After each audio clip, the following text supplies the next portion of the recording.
I just had a huge sauna and I'm exhausted.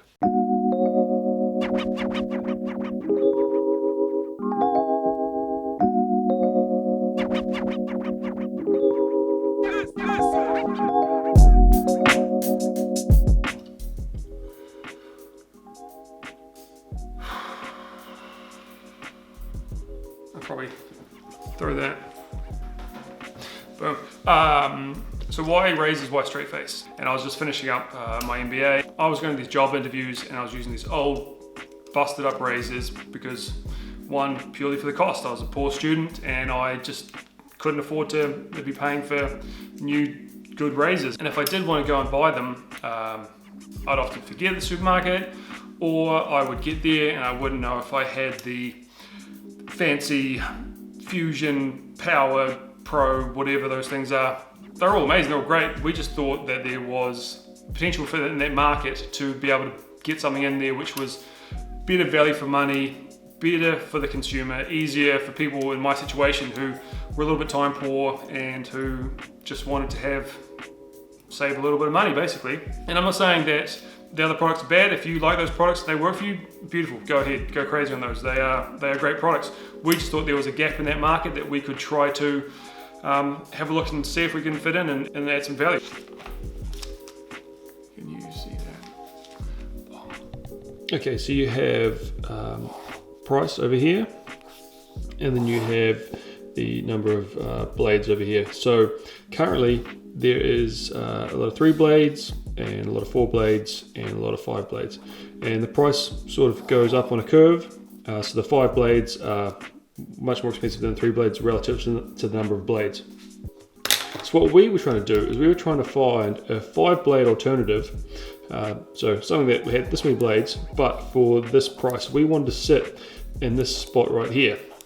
So the idea was that the people that use the 3 blades would have a much better quality shave. The people that use the 5 blades would have a much cheaper quality shave, and the 4 blade would get a bit of both. So we thought that this is the sweet spot that we're trying to aim for. What we found was that these 2 assumptions were pretty correct, but this one wasn't. So these people here who were paying the top dollar for the top blade were price insensitive. They were happy to pay top dollar for the top of the line anything, and it was really hard to have that conversation with these people. So in our initial marketing piece, we are now looking to talk to these 2 customer segments to try to figure out what messaging we can have, which is price, convenience, and simplicity, to get these guys to go from what they do right now with their normal behavior to come to buy with us.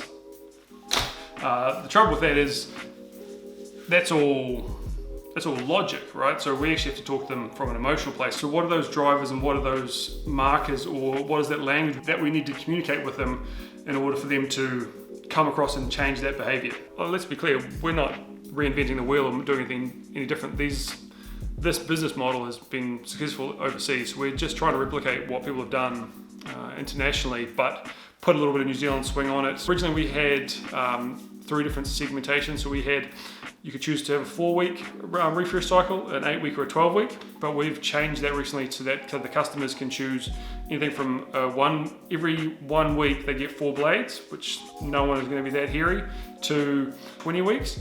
So people can choose their own shaving cycle and they can change that. So the business model that we first entered into was that really prescriptive one, but now it's trying to be as open as possible so that people can pick and choose how often they need to shave. I've got some friends that have asked me to extend that 20 to 25 or 30 because they very rarely shave.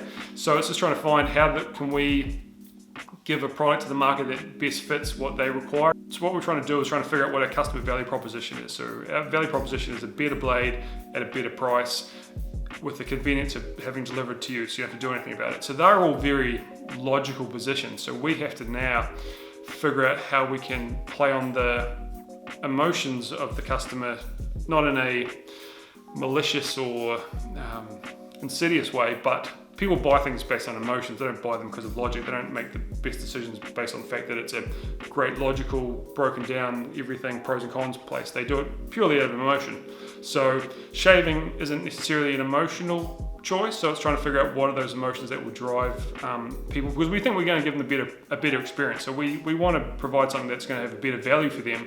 It's just figuring out how we can communicate that value. And marketing is who you think you are, and branding is what they think you are. So we're going to, we try to market things in a way that speaks to people in those sort of places. So in that feeling good and having a bit more convenient, easier time, so you can live your life. You don't have to worry about the rigmarole of finding what razor blade you have, and you're trawling through the supermarket. I went to the supermarket the other day, and a woman was standing there, and she was looking through all these blades because her son said he wanted X blade, and she couldn't find that specific model. And so we're trying to solve that problem of those people that so they don't have to worry about any of those sort of pieces. But then how do you distill that whole message into one little brief 5-10 second clip on Instagram? These are the challenges that we're trying to face to get customers to provide a better experience for the customers. Our starting point as a business, figuring out, do we have something that could work, that we could sell to people, that can provide better value to them so that they can have a better experience, that we can at least make work financially. So then our next piece was finding those blades. So we went off to, we typed and found a whole bunch of different suppliers all over the world, and we tried a whole different amount of blades.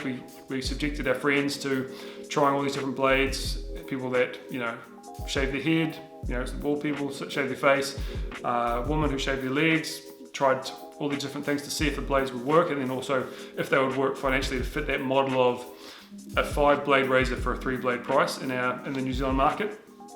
And so we found one which really worked for us, which people have had a great time with. And so now the challenge is to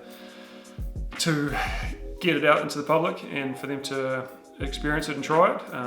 But the challenge right now for me is post-workout, post-sauna, I am exhausted, so I'm going to have a nap.